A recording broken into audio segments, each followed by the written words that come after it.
Hi, welcome to Season 5, Episode 2 of Everyday NLP Bites. I'm Florence Madden. I'm an NLP trainer and coach based in Cumbria in the north of England. I'm also the author of The Intention Impact Conundrum and co-author of Everyday NLP. This season's podcasts I've entitled, What Are You Saying? And I'm looking at language patterns, and specifically language patterns that might be evidence of thinking or beliefs that may well be getting in the way of our success and happiness in life, in whatever way that means to us. Collectively, these language patterns are known in NLP as meta model.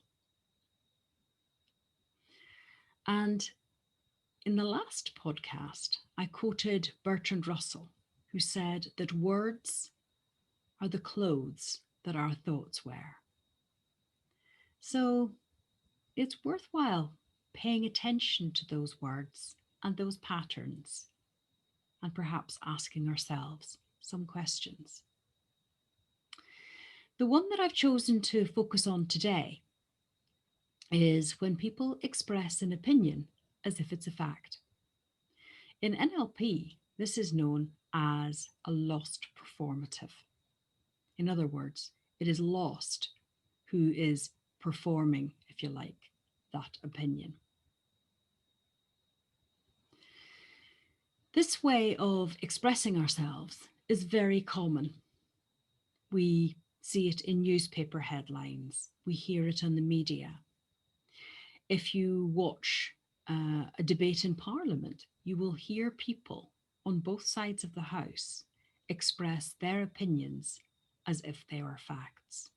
And of course, that can be very misleading, particularly to the supporters of whichever side is speaking. A recent example of this was in the general election in the United States, where I think from the night of the vote, the president was saying, this is a fraud on our nation. Not, I think that, or I suspect that, but stating it as a fact. And of course, that was very highly influential with his supporters.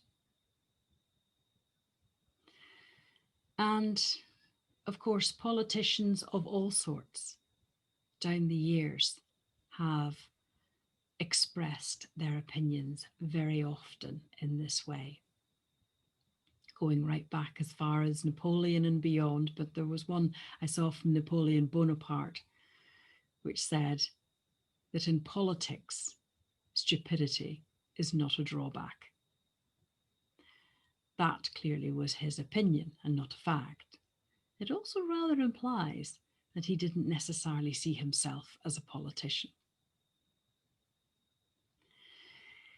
In our everyday lives, though, we hear this way of speaking, and inevitably we do it ourselves from time to time. We hear in meetings when someone is putting forward an idea, someone else saying, that won't work. Not, in my opinion, that won't work, but that won't work. I also hear people saying, oh, the only way to do this thing, whatever it is, and then they give their idea. Once again, not identifying that as an idea, but identifying that as a fact. And this can start to become a problem for us when we are looking in meetings or in any other setting to influence and persuade other people. It's key in assertive behavior for us to identify our opinions as opinions and our facts as facts. In my opinion, that is. And this is about being influential. It's about being persuasive with people, and we're more likely to do that if we don't impose what is our opinion and claim it to be a fact. So when we offer our opinion, then that allows space for other people to offer theirs also. And when we offer our opinion and identify it as such, we are more likely to have other people be prepared to listen to that and perhaps to allow that to influence their thinking also. So when we find ourselves going into that language pattern of expressing our opinions as if it's a fact, the key question to ask ourselves is, who says? In whose opinion is that true?